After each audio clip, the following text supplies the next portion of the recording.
우리 기독교인들은 이 우주를 창조하신 전능하신 하나님 아버지를 믿습니다. 그러나 혹 이 하나님을 부인하는 이들이 더러 있습니다. 그런 까닭으로 이 시간 우리 기독교에서 어찌해서 이러한 하나님의 존재를 믿는가, 그런 이유를 간단하게 잠깐 생각하여 보고자 합니다. 신약전서 로마서라는 책이 있는데 그 1장 19절에는 이런 말이 적혀 있습니다. 하나님을 알만한 것이 저희 속에 보임이라. 또 다음 절에는 그의 영원하신 능력과 신성이 그 만드신 만물에 분명히 보여서 알게 되느니라. 이렇게 기록되어 있습니다. 다시 말하면 우리가 어찌하여 하나님의 존재를 믿느냐? 첫째는 우리 사람 자체를 가만히 살필 때에, 안으로 살필 때에, 내성할 때에 우리는 그 가운데 계신 하나님을 믿게 됩니다. 또 하나는 바깥 모든 세상, 외계의 대자연과 우주를 바라볼 때 하나님의 영광과 하나님의 전능하신 능력을 자연히 깨닫게 됩니다.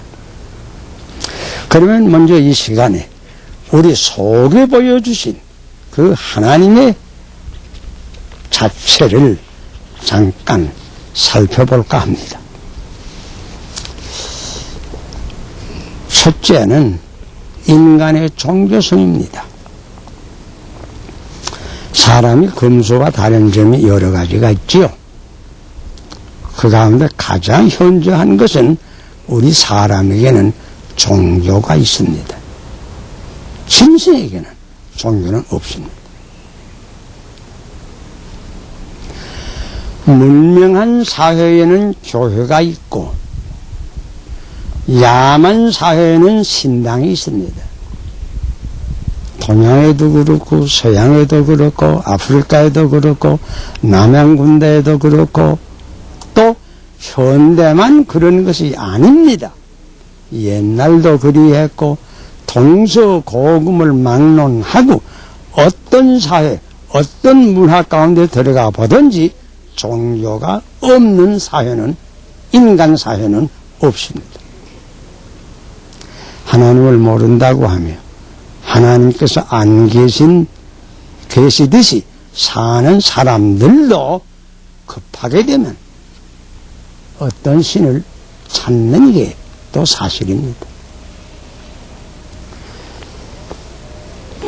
저는 믿지 아니하는 형제와 이야기할 때 그 사람 말이 자기는 하나님 앞에 기도는 도무지 하지 않지만은 몇 해 전에 38선을 몰래 넘을 때는 하나님을 잠깐 찾아누라, 이런 말 하는 사람을 만나본 적이 있습니다. 북편 괴뢰군에 억지로 붙들려 나갔다가 석방이 되어서 나온 애국 청년 가운데 한 사람이 이런 얘기를 제게 전해 주었습니다. 그 청년이 괴뢰군과 함께 몰려서 유엔군이 북진하여 올라갈 때 저 삼각산 뒤인가 어떤 골짜기에 숨어 있는데 유엔군 비행기들이 그저 편대를 지어와서 폭격과 기관총 소사를 했다고 합니다. 그때 보니까 공산당이라고 하는 사람들 가운데도 무슨 소리를 들이면서 외치는 소리가 하나님 하나님 하는 그런 소리를 하는 음성도 자기가 들었더라. 보통 사람이 급하게 되면 하나님을 찾습니다. 혹은 신을 찾습니다. 어떤 인류학자는 말했습니다. 사람은 불치병적으로 종교적이다. 고칠 수 없는 병이 인간에 하나 있는데 그건 종교라는 병이다. 병으로 보면 그렇단 말이에요. 여러분, 두 가지를 늘 생각해 보세요.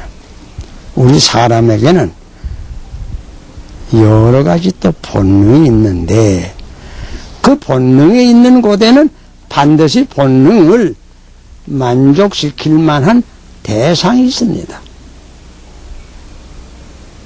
가령 우리 사람에게는 먹는 본능이 있습니다. 그 먹는 본능을 만족시킬 음식이 이 세상에는 있습니다. 우리 사람에는 사교적 본능이 있습니다. 사교할 수 있는 많은 친구들이 있습니다. 우리 사람에게는 성에 대한 본능이 있습니다.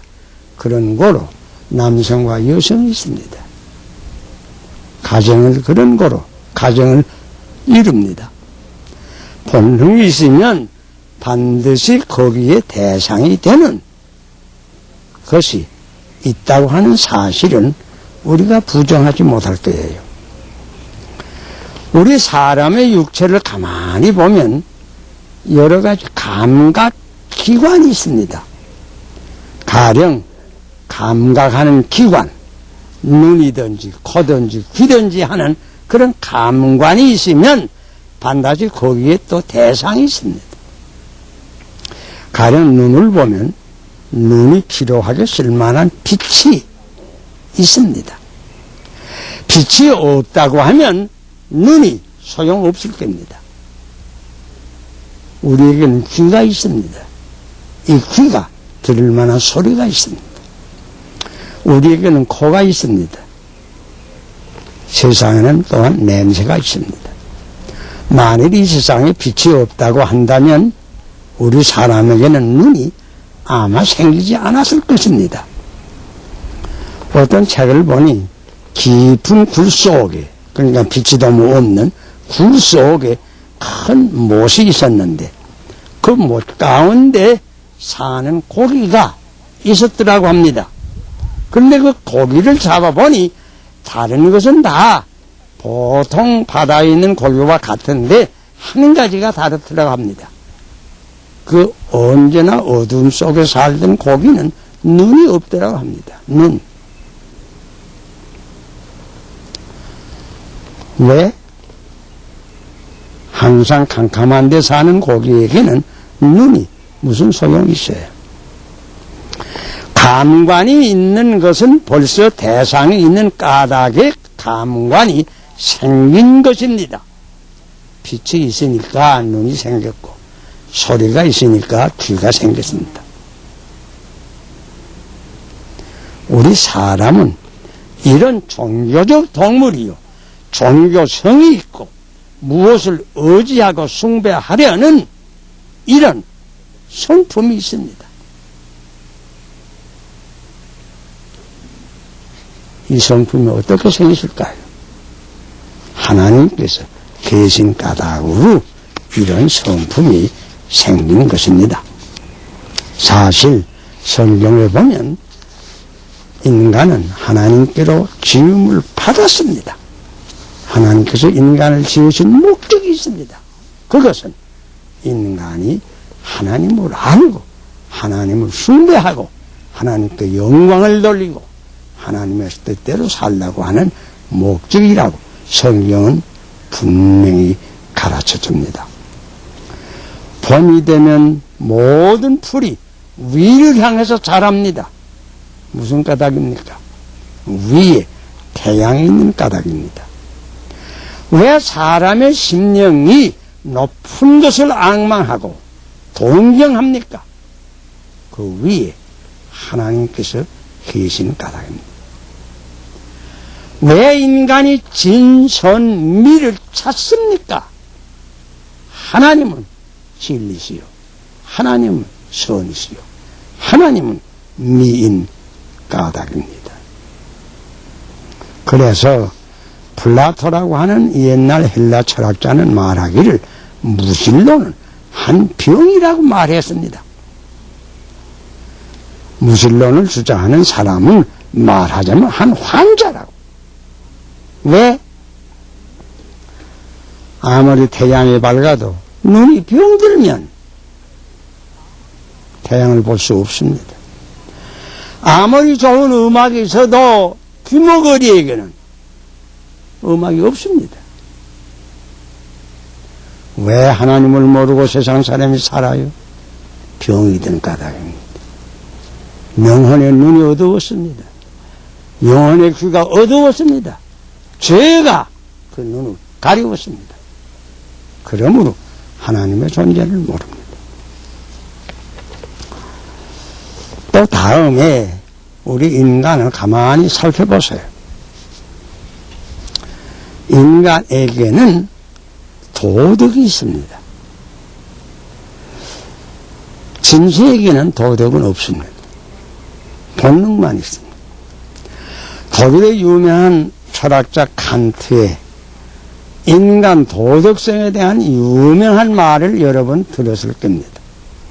하늘에는 별이 있고 사람의 속에는 도덕적 의식이 있다.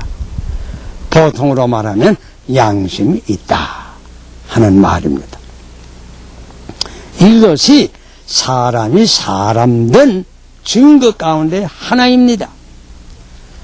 사람의 가슴 속에는 어떤 사람을 물론하고 이 양심이라고 하는 것이 있어서 무슨 일을 대할 때든지 이것은 선이고 저것은 악이라고 분명히 분별해 줍니다. 물론 어떤 때는 양심이 마비될 때도 있습니다. 하지만 아주 마비는 안 됩니다. 양심이 때로는 죽은 것 같지만은 살아날 때가 반드시 또한 옵니다. 선악을 분간하여 줍니다. 선하게 할 때에는 우리의 마음이 기쁘게 만들고 악을 행할 때에는 우리의 얼굴이 붉어지고 부끄러워집니다. 이 양심이라는 것이 언제든지 속에 있어서 잘할 때는 칭찬을 해주고 잘못할 때는 책망을 해줍니다. 이것이 인간입니다. 인간에게는 이렇게 양심이 있습니다.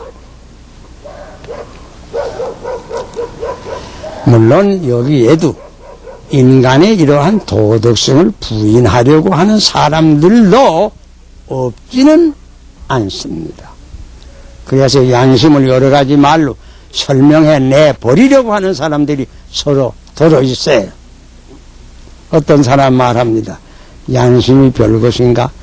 한 종족의 공통된 유전적 산물이다. 이런 말을 하는 사람들이 있어요. 양심은 그저 그의 환경과 그의 교양의 산물이다. 이렇게 말하는 사람도 있어요.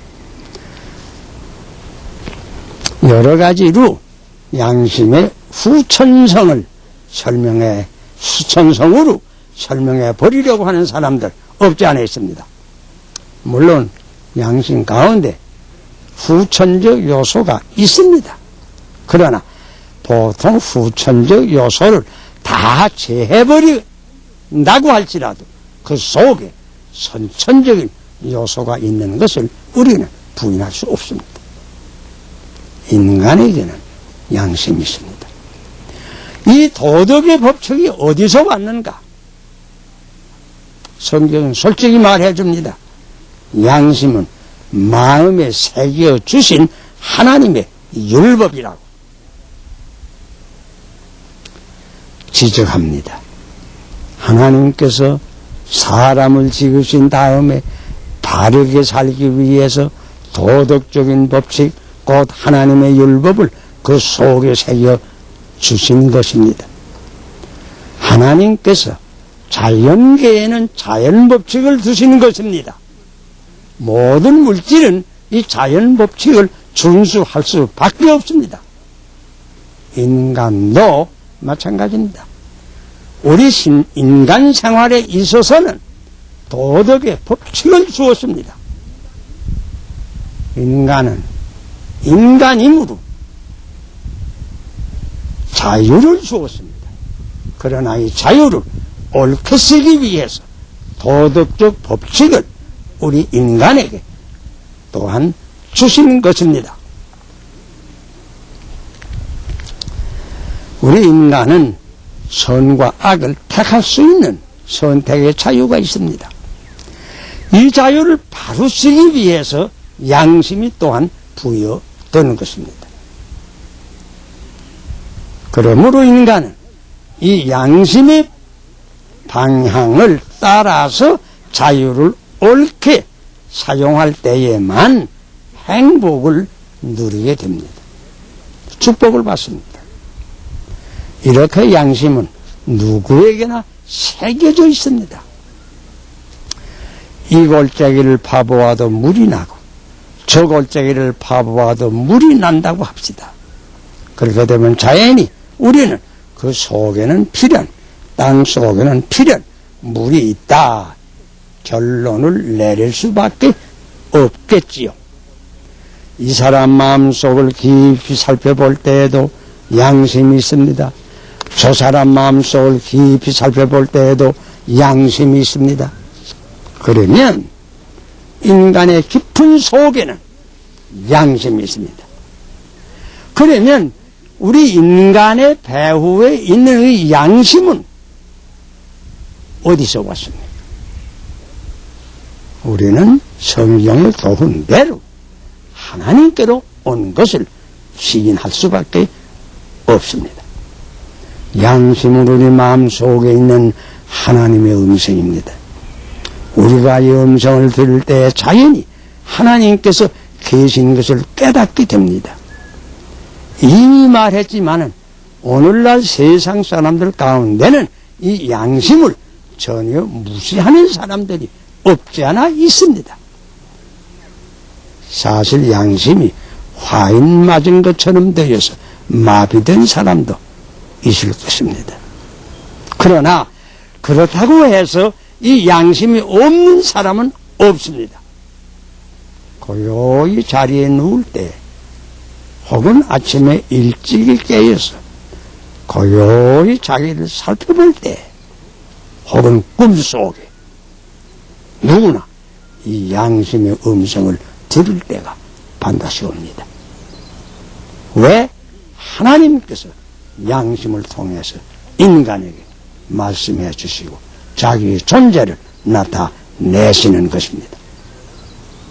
그러므로 우리는 속을 스스로 살펴볼 때, 다시 말하면 인간의 종교성, 인간의 도덕성을 가만히 살펴볼 때 하나님께서 과연 계시는 것을 확실히 믿게 됩니다.